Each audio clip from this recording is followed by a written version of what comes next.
Bagaimana bisa negara Indonesia bermayoritas agama Islam? Padahal kita tahu bahwa negara ini sempat dijajah dan sempat ditaklukkan oleh negara-negara yang berpemahaman non-Muslim. Contohnya seperti Portugis, Belanda, bahkan sempat dikuasai oleh Inggris serta Jepang. Jika diakumulasikan, negara-negara tadi telah menjajah Indonesia selama berabad-abad. Padahal, sejarah dunia seringkali mencatat ketika sebuah bangsa ditaklukkan, agama penguasa pun akan diikuti atau diadopsi oleh mayoritas bangsa tersebut. Contohnya, pada tahun 711 Masehi, pasukan Umayyah menaklukkan Iberia, dan masyarakat Visigoth di Spanyol kemudian masuk Islam dan tinggal ratusan tahun sebagai Al-Andalus.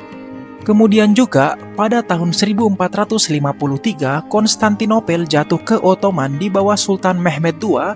Kota Kristen Bizantium berubah menjadi Istanbul. Kaum lokal pun berangsur memeluk agama Islam.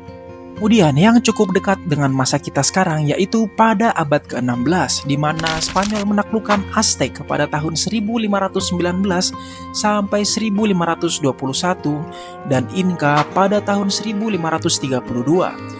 Gereja Katolik dibangun di setiap kota dan penduduk pribumi dikonversi paksa.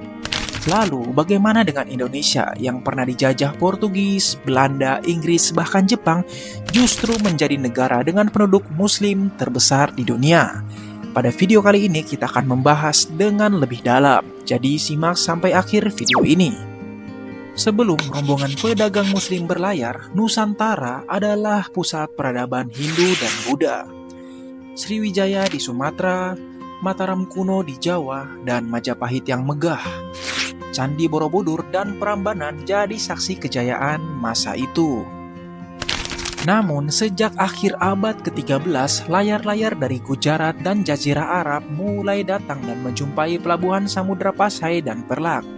Dan disitulah Islam mulai menyebar pada awalnya. Yang paling unik di sini yaitu Islam datang sama sekali tanpa pedang. Kapal-kapal dagang membawa lada dan cengkih, sekaligus ajaran sufi yang ramah budaya. Para pedagang Muslim menikah dengan bangsawan lokal, berdakwah ringan di pasar, dan mendirikan majelis zikir kecil. Dan di situ pun Kesultanan Samudra Pasai pada abad ke-13 mulai berdiri, dan itu adalah bukti awal ketika penguasa resmi memeluk Islam, dan rakyat pun mengikuti. Kita akan bahas penjajahan non-Muslim yang datang ke Nusantara pada saat itu. Pada tahun 1511, Portugis merebut Malaka demi rempah-rempah. Tapi mereka membangun benteng A Famosa, bukannya gereja di setiap desa. Seabad kemudian, VOC Belanda datang pada tahun 1602 sampai 1799. Pemerintah Hindia Belanda pun datang pada tahun 1800 dan 1942 yang lebih fokus pada laba dagang daripada konversi ke agama Kristen.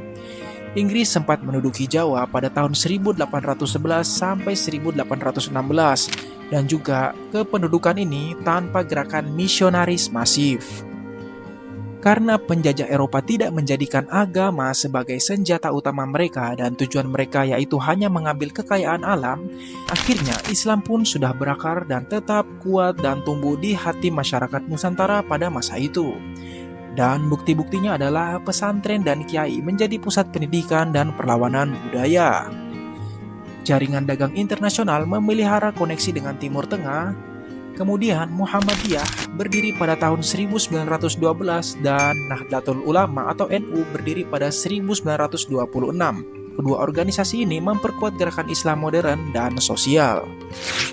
Nah teman-teman, disinilah keunikan agama Islam. Di saat negara lain masuk untuk menguasai suatu negara, mengambil hartanya, Islam sama sekali tidak pernah masuk ke suatu negara untuk merampok, merampas, dan juga mengendalikan kekayaan alam suatu bangsa.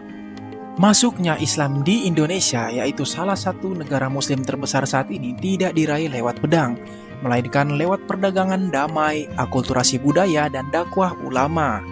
Semua terjalin dengan dinamika politik lokal. Meski dijajah Portugis, Belanda, Inggris hingga Jepang selama hampir 500 tahun, Islam yang telah menjiwai hati rakyat tidak tergoyahkan. Inilah warisan luar biasa, kepercayaan yang bersatu dengan budaya, bangsa, dan semangat perlawanan. Jika kisah ini menginspirasimu, jangan lupa like, subscribe, dan aktifkan notifikasi. Tulis di komentar bagian mana dari sejarah Islam Nusantara yang paling memukau menurutmu.